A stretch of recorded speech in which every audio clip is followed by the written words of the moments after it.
Italian Wine Podcast. Cin Cin with Italian wine people.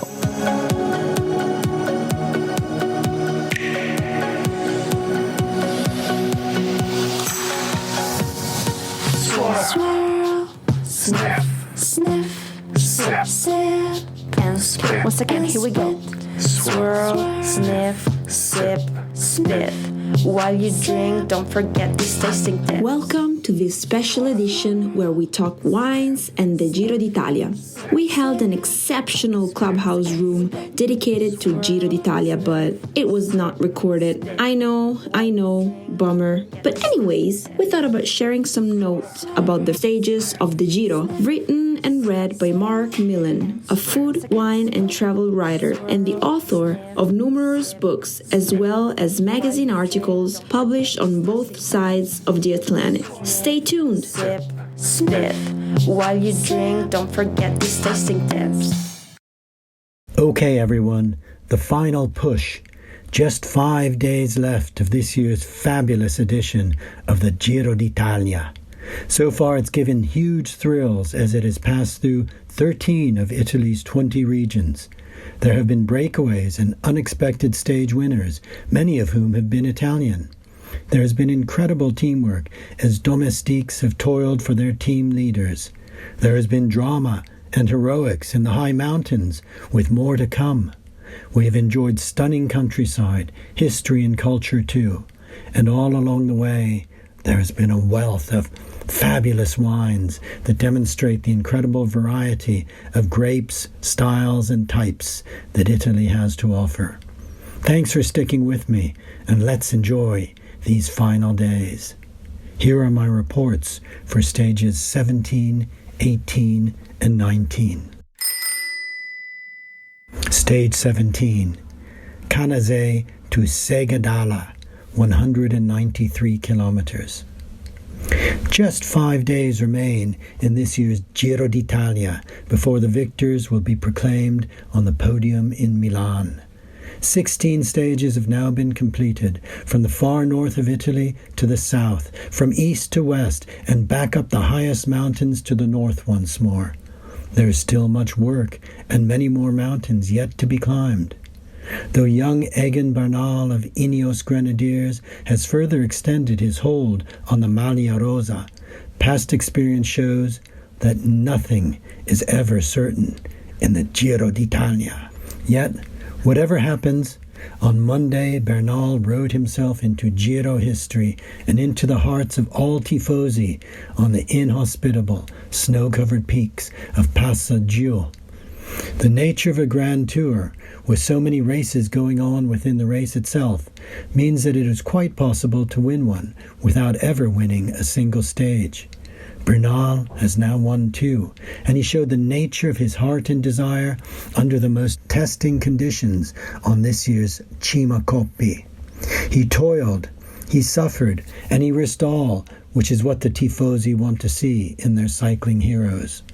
High up at over 2,230 meters, in horrific cold and freezing rain, he attacked ruthlessly and cold-bloodedly, crossed the summit, then descended in slippery and dangerous conditions that risked losing everything with the slightest mistake. As he approached the finish, he even had the time and the thought to take his hands off the bars and with supreme bike handling skills take off his rain jacket before he rolled over the finish line, arms aloft.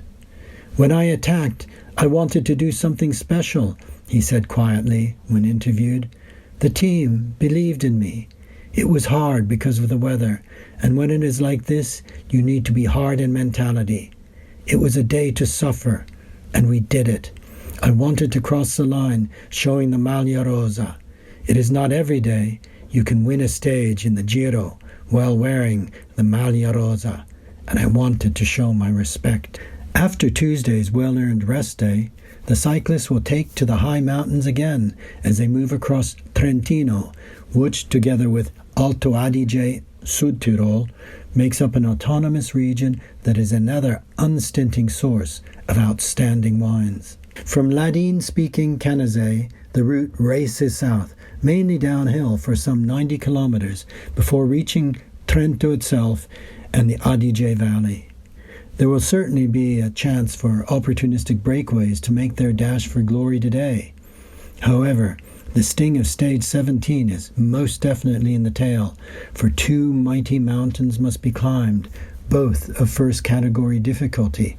Passo di San Valentino first, and then the fearsomely steep Sega di Ala for a mountaintop finish. Such cycling makes huge demands on the body. The number of calories burned by the riders each day is immense, and they must do their best to eat, both while riding as well as each evening, in order to recover, put fuel back in the tank, and have something in their legs for the following day.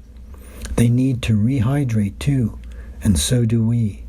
So as we travel down through Trentino, I'm going to make a quick detour above Trento to visit a pair of inspirational and innovative winemakers who I first met 3 decades ago.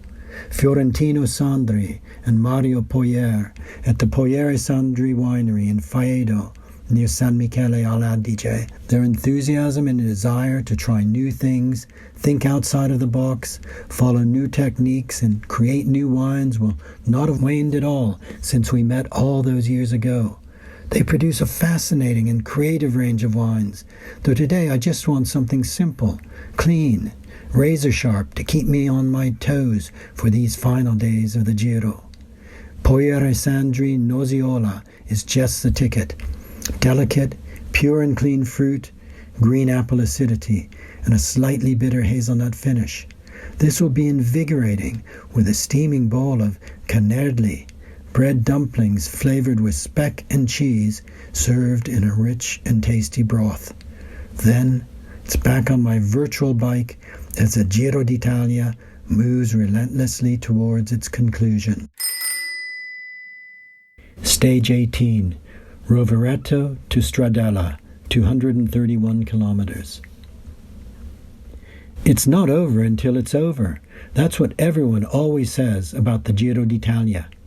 Just when it looked like this year's edition was turning into a procession for the all-conquering Ineos Grenadiers, their team leader Egan Bernal, the Maglia Rosa, faltered to show a chink of weakness in the high mountains. Dan Martin of new team Israel Startup Nation managed to get himself in the breakaway, and the Irishman just about managed to hold out for a famous stage win in the sun on the high and remote peak of Sega di Ala.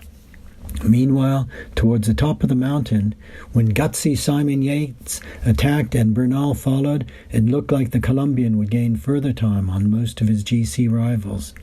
No one expected him to suddenly lose his legs in nearly a minute to the rider from Team Bike Exchange, Yates, with even Damiano Caruso and Diego Ulisi gaining a few seconds on the Maglia Rosa at the finish. Yesterday was by no means the upset of world order. Bernal still has a decent hold on the Maglia Rosa, and even if he wasn't firing on all cylinders, he was still stronger than most of the other GC contenders, notably gaining time on Alexander Vlasov and Hugh Carthy, both of whom had started the morning on the GC podium, but who have now fallen way back in time. Yesterday was good for the Giro. The Tifosi like to see their heroes suffer, to have bad legs, to have doubts in the mind. Will Bernal be able to overcome his difficulties, his doubts? We will see when the Giro returns to the high mountains again on Friday and Saturday. Should he not, should a new hero emerge in the few days still remaining, and I would love to see Simon Yates, who knows the bitter taste of failure, then we will all hail their achievement and toast the victor with good Italian wine. Stage 18 commences in Rovereto, surrounded by vine-covered hills where Marzemino grapes are cultivated for this popular Trentino red. Versa il vino, eccellente Marzemino, commands the libertine Don Giovanni in Mozart's opera. Towards today's stage conclusion, the route passes through Roncole, birthplace of the composer Giuseppe Verdi, who himself owned a farm that produced the wines as well as salume that Il Maestro always took with him on his travels across Europe. So there will be plenty to keep us well hydrated as we continue our race across Italy. But whose praises will we be singing at the finish? On paper, today looks like an altogether more straightforward, dare I say even somewhat relaxing stage, from Rovereto along the shores of Lake Garda, then below Verona and across the flat Po Valley to the wine hills of the Oltrepo Pavese. Believe me, it won't be a stroll in the park by any means.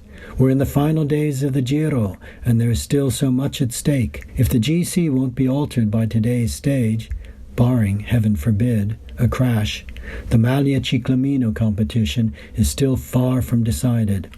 With a nasty fourth category climb thrown in just before the finish in Stradella, in the heart of the Oltrepo Pavese, it is a day that Team Bora Hansgrohe will want to control, not least to keep their main man, Peter Sagan, in cyclamen. I expect them to keep as high a pace as they can on the climb to soften up those few remaining top sprinters who have somehow managed to endure and get through the mountain stages. Sagan will definitely be going for the stage win, and I hope he will achieve it.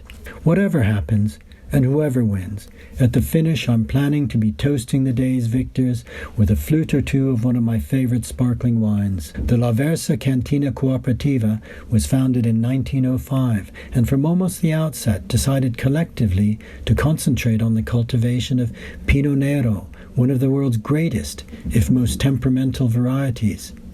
It grows well here in the mainly clay and sandstone hills, maintaining fragrance as well as acidity, and is utilized to produce an outstanding range of wines, made sparkling by metodo classico, secondary fermentation in the bottle. Testa Rossa is the cooperative's flagship, a vintage wine produced entirely from Pinot Nero, with bottle aging on the lees for no less than 3 years prior to dégorgement. It demonstrates the richer style of sparkling wine that comes from Oltrepo's wine hills, where vineyards have been cultivated since antiquity. The bubbles are fine and persistent, and it is a sparkler with real elegance and finesse, yet one that also has a structure to be more than capable of accompanying food, too. Today's stage passes near the great rice-growing area of Veneto, around Isola della Scala below Verona, which specializes in the cultivation of Violone Nano. I fancy something rather elegant, not too heavy, so I'm going to ask my private and virtual chef to rustle up for me a plate of risotto al metodo classico, a glass or two of the testa rossa added to the cooking pot after the tostatura of the rice. Yes, bubbles that have been painstakingly coaxed into the bottle get lost the moment the wine hits the pan, but the gorgeous, winey flavor of the cuvée will enter into the creamy rice, cooked perfectly all'onda, perhaps topped with some chopped wild fennel fronds, some grilled scampi or gamberoni. A bit good, maybe even a bit refined for sweaty, odoriferous and ravenous cyclists, admittedly, but I feel in need of a treat tonight, simply for having managed to make it this far with my daily reportage. It's been almost, but not quite, as exhausting as the cycling. Stage 19, Abbiate Grasso to Alpe di Mera, 166 kilometers.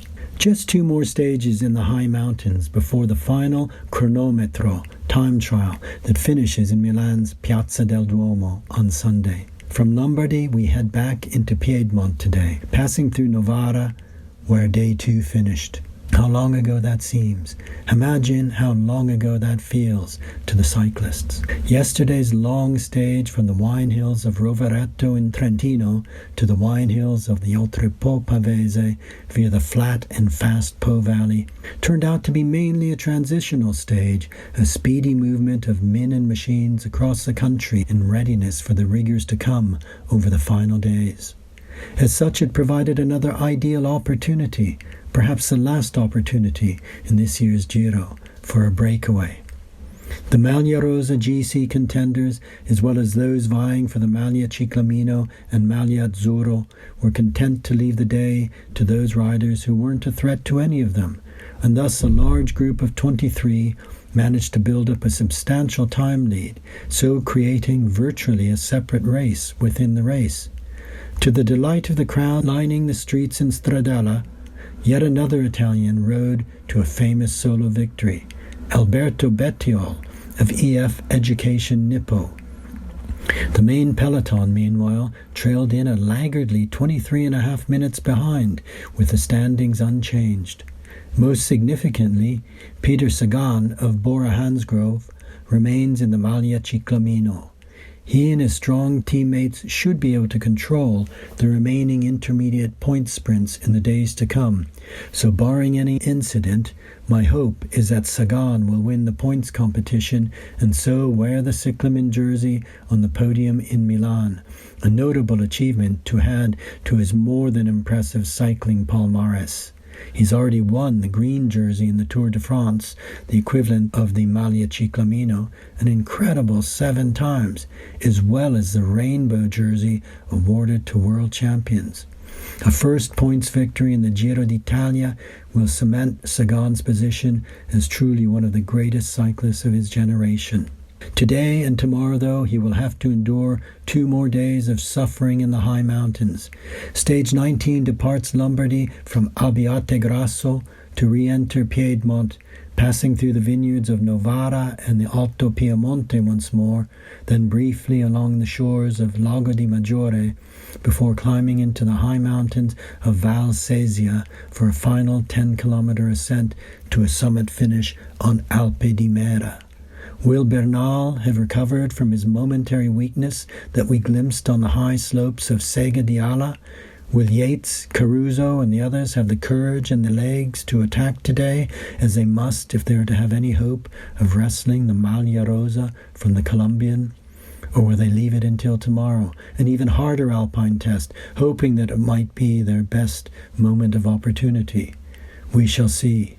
From the summit of Alpe di Mera, there should be stunning views of the Monte Rosa chain today, weather permitting. This is the most magnificent alpine country, in summer or in winter. I love mountains, and I love mountain wines too, that ethereal character that comes only from grapes grown at high altitude. There is no wine more ethereal, more sheer and exhilarating than Blanc de Morges de la Salle, made from Pré Blanc grapes, cultivated traditionally on low trellised vineyards, planted at up to 1,200 meters above sea level, the highest vineyards in Europe. All the better when enjoyed after a day's skiing, walking, or best of all, cycling. But today, I'm going to choose a mountain wine from Lombardy's Valtellina instead. I need something more powerful and weighty to fortify and put strength in the legs and mind for the final days to come.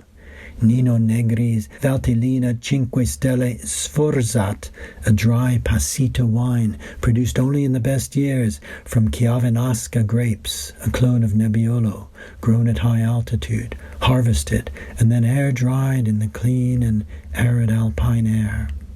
Then, one more day in the mountains tomorrow. But what a day before the 30-kilometer time trial, a race against the clock into Milan city centre. We're almost there. Keep those legs turning. Keep that wine flowing. Swirl, swirl, sniff, sniff, sip, sip, and spit. Once again, here we go. Swirl, sniff, sip, spit. While you drink, don't forget these tasting tips.